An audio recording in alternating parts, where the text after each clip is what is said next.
ಬಗ್ಗೆ ಅಷ್ಟೇ ತಗೊಂಡೋಯ್ತು. CPI ಸಾಹೇಬರು ಮತ್ತು ಮುಲ್ಲಾ ಸಾಹೇಬ್ರ ಅದಾರ, ಕೊಳ್ಕರ್ ಸಾಹೇಬ್ರ ಅದಾರ, ಎಲ್ಲರೂ ಅದಾರ, ತಹಸೀಲ್ದಾರ್ ಸಾಹೇಬ್ರ ಅದಾರ. ನಮಸ್ಕಾರ ಸರ್. ಆಗಿರ್ಲಿ. ಏನಾಗ್ಯದ ನಮ್ಮ ಪರಿಸ್ಥಿತಿ ಅಂತಂದ್ರ, ಈ ಸಾಹೇಬ್ರ ಗುರ್ಲಾಪುರದಾಗ ಹೋರಾಟ ಮಾಡಿದ್ವಿ. ನಿಮಗೂ ಗೊತ್ತಿತ್ತು, ತಮ್ಮದ ಬಂದೋಬಸ್ತ್ ಇತ್ತು. ಈ ಬೆಳಗಾಂ ಜಿಲ್ಲಾ ರಾಜಕಾರಣಿಗಳ ಪರಿಸ್ಥಿತಿ ಹೆಂಗಾಗ್ಯದ ಅಂದ್ರ, ಯಾರೇ ಸತ್ ಮರು ಚುನಾವಣೆ ಆತರ ಮನಿ ಮಂದೆಲ್ಲ ಅಲ್ಲೇ ಇರ್ತಾರ. ಗುರ್ಲಾಪುರ ದೂರ ಇತ್ತು ಸರ್ ಅವ್ರಿಗೆ, ಈ ಘಟಪ್ರಭಾನು ದೂರ ಆಗೈತ್.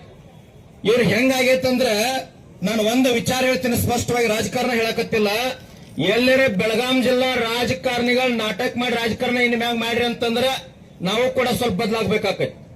ಏನ್ ಬದಲಾಗಬೇಕಾಗಿದೆ? ಗುರ್ಲಾಪುರ ಕ್ರಾಸ್ ಇರೋ ದೂರ ಇತ್ತು ಮನೆಯಿಂದ, ಘಟಪ್ರಭಾ ಸರ್ಕಲ್ ದೂರ ಇತ್ತು. ಅಲ್ರಿ ಕಬ್ಬ ಹೋರಾಟ ನ್ಯಾಯ ಕೊಡ್ಸಾಕ್ ನಾವು ಬೇಕು, ನೀರ ಬೇಕು. 2,86,000 ವಿದ್ಯಾರ್ಥಿಗಳು ನೌಕರಿಗೆ ಹೋರಾಟ ಮಾಡಕತ್ತಾರ.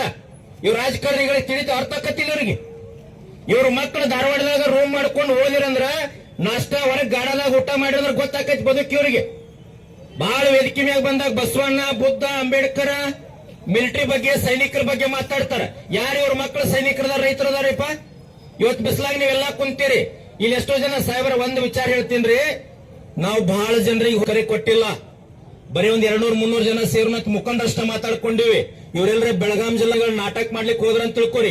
ಈಗ ನೋಡ್ರಿ, ಅಲ್ಲಿ ಯಾರೋ ಬಾಗಲಕೋಟೆ ಮೇಟಿ ಅಂತ ತಿಳ್ಕೊಂಡ್ರಲ್ಲ, ಎಲೆಕ್ಷನ್ ಮಾಡೋ ಸಲ ಎಲ್ಲಿ ಹೋಟೆಲ್ದಾಗ ಏನು ಬೇಕಾದ ನಾಟಕ ನಡೆದೈತಿ ಇವ್ರದ್ದು. ಅಲ್ಲಿ ದಾವಣಗೆರೆ ಒಳಗೆ ಅಲ್ಲಿ ನಾಟಕ ಇಡೀ ಸರ್ಕಾರ ಬಂದು ನಿಂತದ. ಬೆಳಗಾಂ ಜಿಲ್ಲಾದಾಗ ಒಬ್ಬ MLA, MP, ಸಚಿವರು ಸಹಿತ ಗುರ್ಲಾಪುರ ಕ್ರಾಸಿಗೆ ಬರಾಕ ಹೆದರಿದ್ರು, ಏನು ಭಯ ಪಟ್ರು, ಅಥವಾ ಏನ್ ಸರ್ಕಾರ ನಮ್ಗೆಲ್ಲ ಬಿದ್ದು ಹೋಗ್ತೈತೆ ಅಂತ ವಿಚಾರ ಮಾಡಿದ್ರು ಗೊತ್ತಿಲ್ಲ. ನೋಡ್ರಿ, ಗೌರವಯುತವಾಗಿ ಅಧಿಕಾರಿಗಳಿಗೆ ಕೊಟ್ಟು ರೈತರ ಸಲುವಾಗಿ ಎಷ್ಟು ಹೋರಾಟ ಕೊಂಡ್ರದಪ್ಪ ಬಿಸಿಲೊಳಗ? ಎದರ ಸಲುವಾಗಿದೆ? ಸಾಹೇಬ್ರ ಅವ್ರಿಗೆ ಹೇಳ್ರಿ, ಜಿಲ್ಲಾಧಿಕಾರಿಗಳನ್ನ